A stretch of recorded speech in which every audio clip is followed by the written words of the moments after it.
नमस्कार दोस्तों, फिर से आप सबका स्वागत है मेरे चैनल में। मैं अरुणा राजपुत्रा। आज का विषय है व्याकरण। अंग्रेजी में ग्रामर कहते हैं। विराम चिह्न पढ़ते समय कहाँ रुकना, वाक्य के भाव को कैसा व्यक्त करना आदि बताने के लिए विराम चिन्हों का प्रयोग किया जाता है। लिखते समय वाक्य के बीच में या अंत में जो चिन्ह लगाया जाता है उसे विराम चिन्ह कहते हैं। पहला, पूर्ण विराम। उसका चिन्ह इस प्रकार होता है, जिसे अंग्रेजी में फुल स्टॉप कहते हैं। वाक्य के अंत में पूर्ण विराम लगाया जाता है। उदाहरण,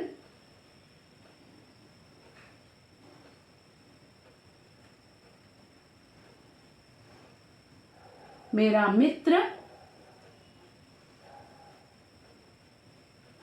आया है। मेरा मित्र आया है। सेकेंड वन, अपना काम करो। अपना काम करो। ये है पूर्ण विराम चिन्ह।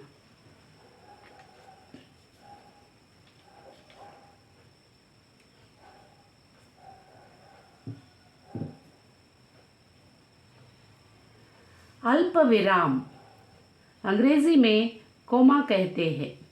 इस तरह रहता है। पढ़ते समय जिस जगह थोड़ी देर रुकना हो वहाँ अल्प विराम का प्रयोग किया जाता है। उदाहरण,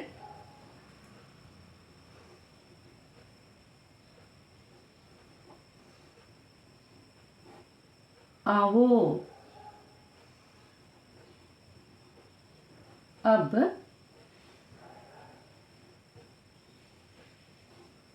आराम करें। आओ, अब आराम करें।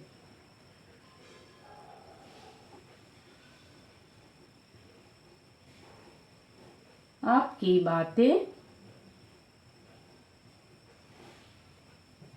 कड़वी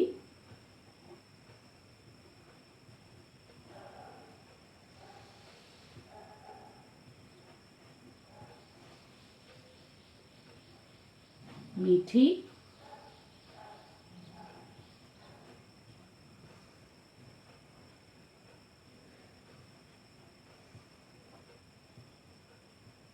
और बड़े काम की है।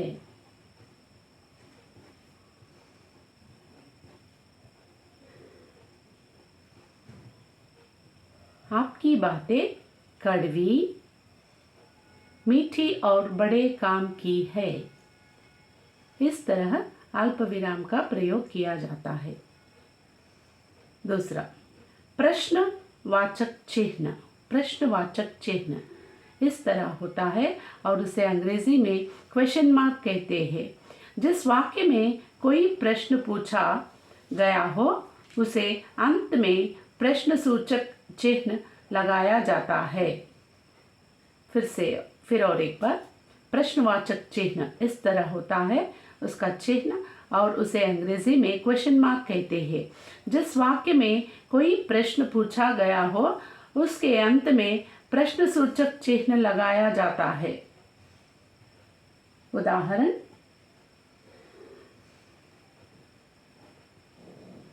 रमेश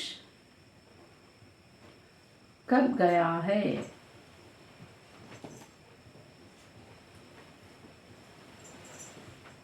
रमेश कब गया है? नेक्स्ट,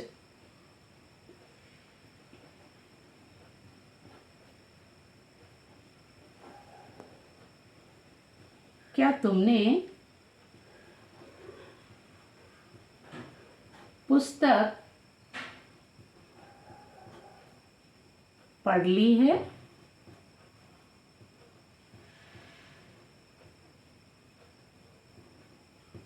क्या तुमने पुस्तक पढ़ ली है? प्रश्नवाचक चिन्ह।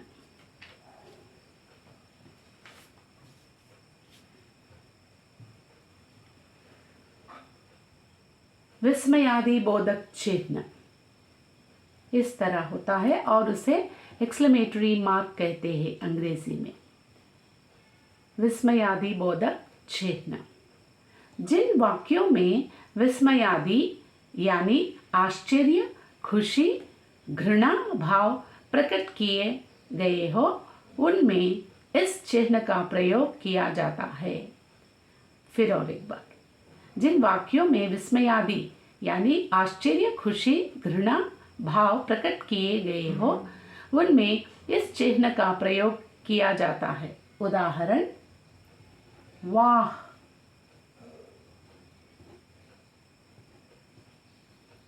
हम जीत गए।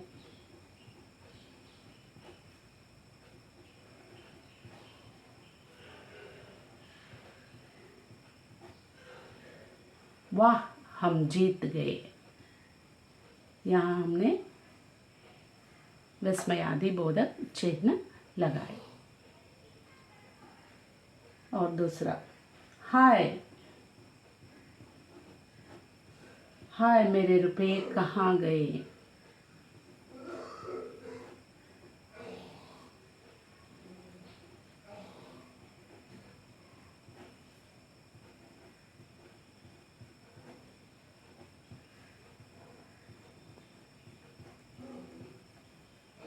अगर आपको इस वीडियो पसंद आ गया तो लाइक करिए, शेयर करिए और कमेंट करिए। शुक्रिया।